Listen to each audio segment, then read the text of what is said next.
بس ژاړه مه اوس ډاکټر ته بس بس بس بس اوس بیا هم ډاکټر ته بس ژاړه مه اوس ځو بس بس ژاړه مه ډاکټر ته دې بیا مو سړي کې ځان وساتم بس نفس مه راکاږه څه وکړو بس ژاړه مه اوس بیا هم ډاکټر ته بس جوړېږي ډاکټر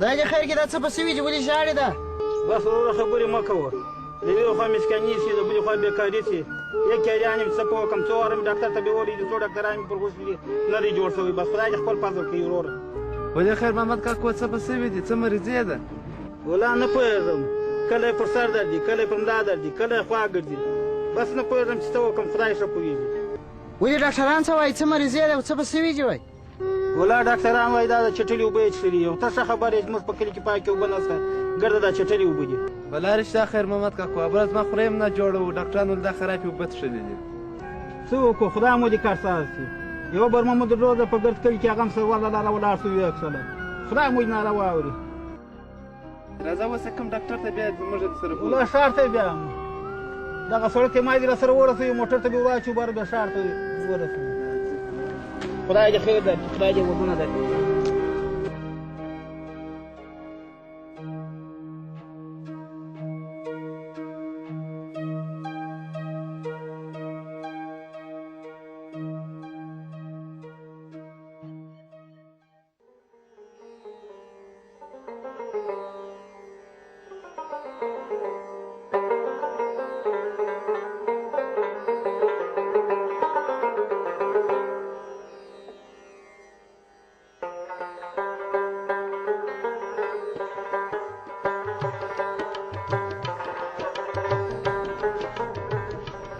څوک هلکه هغه جانه یو معلم صاحب و یو بل سړی و چې په کار دی ورشه وپرته راسه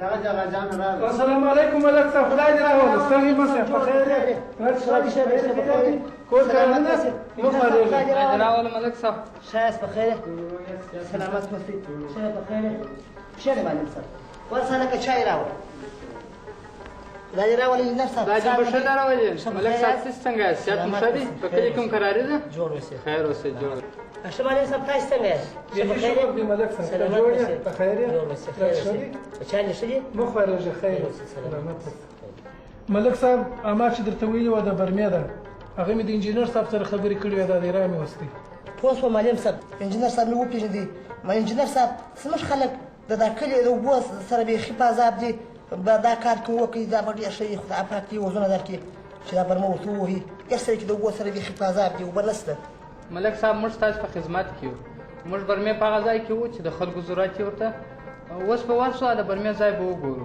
انجینر صاحب ستا به راځي باقي خود له اپله مالک واسطه و چای به راوړي اپله به چای وخورو بره به بیا ورسو کار به برقرار وکړو ملک صاحب خیر اوسې تا کور ودان چای مو نور هم خوړلی دی اوس په چای ورسو هغه ځای اوس نه خوړل کېږي چای دونه وخت نه غواړي داسې به وخورو معلم صاحب څه وایي ستاسو ځان هغې خوښه ده بس نو چې د انجینر صاحب څنګه خوښ یې هغه زما هم خوښه ده ولاړ به شو او ځئ او درځئ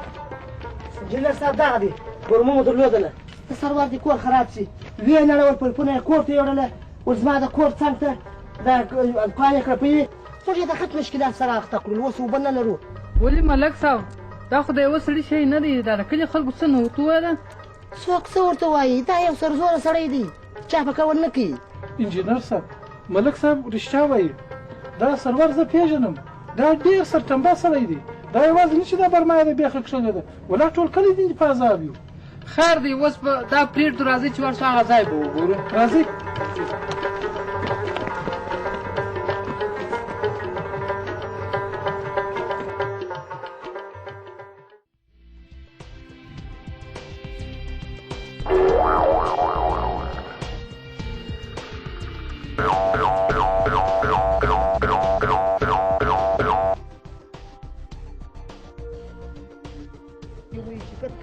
دا مابین دي د وخت کې کټ کلی بیا باسو بولي ډېر ښایسته ځای مو انتخاب کړی دی ملک صاحب د کلي مابین دی زه خو وایم هم تر دې دغه ځای هغه ځای سم دی لکه هغه کور ته بس دغه ځای نه دی دغه د کلي مابین دی هغه خوا کوچنیان مو تر رسېدای شي دا کلی مو تر رسېدای شي بس پر دغه کې دی او دا ځای زما خوښ ملک صاحب دا خو ښه ځای دی رښتیا هم د کلي مابین دی خو دلته یو بل مشکل دی ولې معلم صاحب څه مشکل دی ګوره ملک صاحب دلته دا د فتح خان کور نږدې دی ولې معلم صاحب فتح خان بیا څه وایي او ملک صاحب برما ته ښه پېژنې هغه مې یو سرطن باسلی دی زه هم چې دا برما یو داسې یو ځای و چې د ټول کلي مابین دی او د ټولو خوښ یي ملک صاحب معلم صاحب ښه وایي برما به داسې ځای و چې ګرده کله استفاده دې وکړي خدای نخسته داسې نسي لکه هغه بله برما چې اوس مو ولیدل انجینر صاحب ته بېغمه اوسه ته خپل کار شروع کړه زه اوس هم فتح خان څنګه معلم صاحب بس ستاسو خوښه ده زما خوښه ده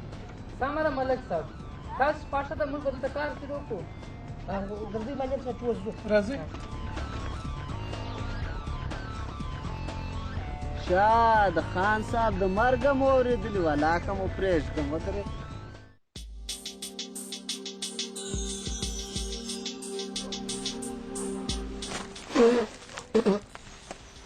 څنګه سو نظرګاه د همځکې خبره دې ورسره وکړه والله خان صاحب خبرې مو ورسره وکړې هغه ویل نه خرڅومه خو دلته یو بل ځای ډېره ښه مځکه در پیدا کړې ده د واجې څه که چاته نه وایه چیرې ده دا راته ووایه خان صاحب د نیاز محمد د خرڅوي بس بېغمه اوسه خپله سودا ورسره وکړه که چاته نه وایه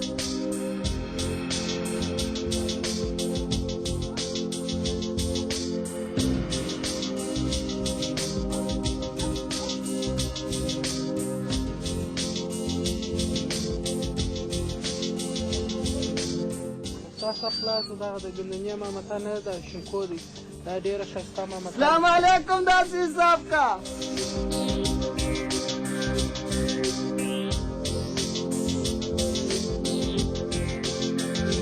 وعلیکم سلام ولې داسې وارخطا چا پسې راخیستی که چاته نه وه چا نه یم پسې راخیسته داسې حساب کا یوه خبره مې درته کوله حساب مساب یې پرېږده دا راته ووایه چې څه خبره ده که چاته نه وه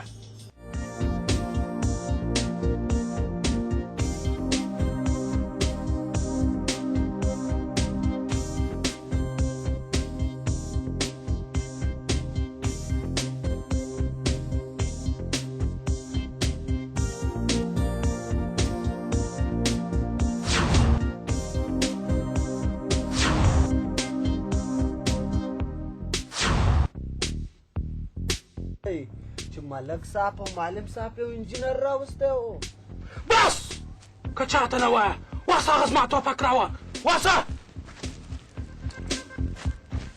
خان صاحب ما ټوپک ته ضرورت نسته یو پله به مو ورسره خبرې کړې وی بس بس چې زه څه درته وایم هغه کوه خبرې مبرې پرېږده واسه هغه ټوپک راوه واسه په سترګو که داسې حساب ښه ښه معلمه نن بیا ماته پلانونه جوړه ژوندی دې نه پرېږدم ژوندی دې نه پرېږدم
میرویسه السلام علیکم معلم صاحب. وعلیکم سلام. میرویسه ولې نن مکتب ته نه وې راغلی؟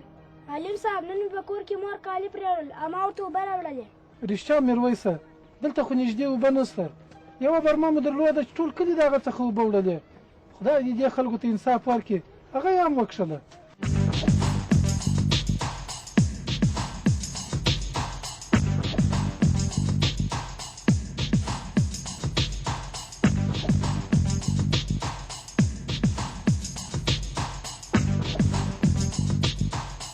هو معلم صاحب هغه برمه سمه وایي نن به زه ولې غیر حاضر وایي؟ میرویسه ته غم مه کوه، زه به ډېر ژر په کلي کې د اوبو غم وکړم. معلمه تا بیا په کلي کې څه پلانونه جوړ کړي دي چې پردي خلک راولې زموږ په مځکه کې دورې دورې کېږي؟ ولې فتح خانه وروره بیا څه خبره ده چې داسې درد راغلی دی؟ ته بیا څه غواړې چې په دې کلي کې وکړې؟ ولې فتح خانه وروره چې په دې کلي کې کار وسي ته نه خوشحاله کېږې؟ د څه شابتې خوله دې بنده کړه.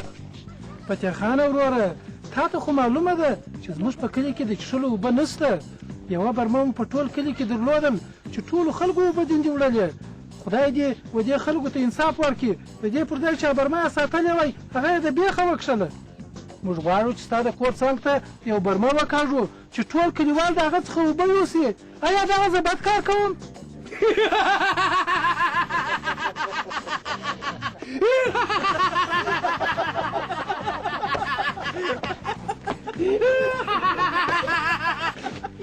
ته یې ونې سوه که دې مغزه خراب دي چې زما د کور وبغلته برمه وه. خانه وروره په دې کې د لیونتوب څه خبره ده؟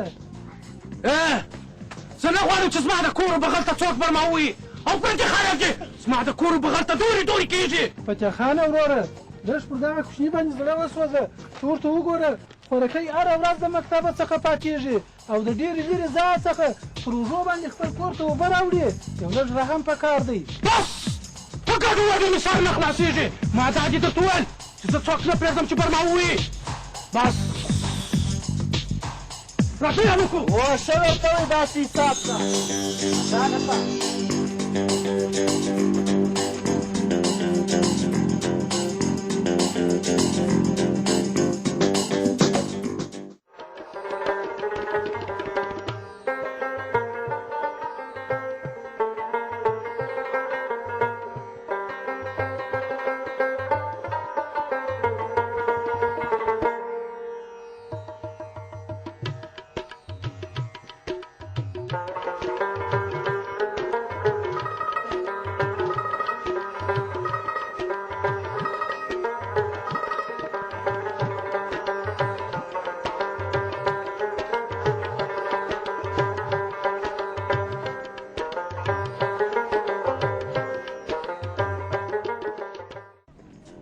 انجینره ودرېږه موږ ته وا خیر شوه دلته راشه.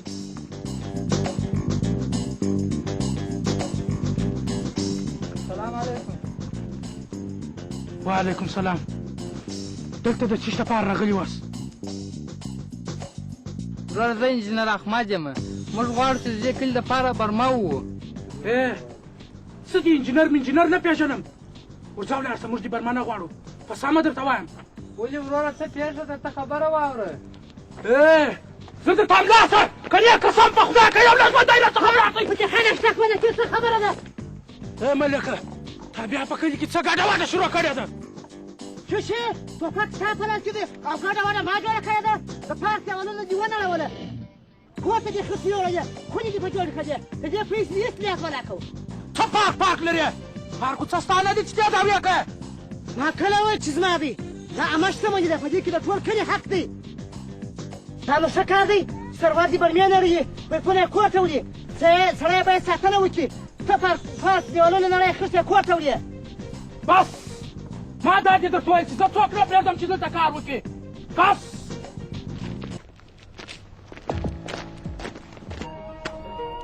معلم صاحب اوس څه چم کوو؟ ملک صاحب د دې خلکو سره د کلیوالو غم نشته، د دې خلکو سره یوازې د خپل ځان غم دی. که چې داسې خبره ده راځئ زه خپل مځکه لرم دغه مځکې کې ووایو راځئ.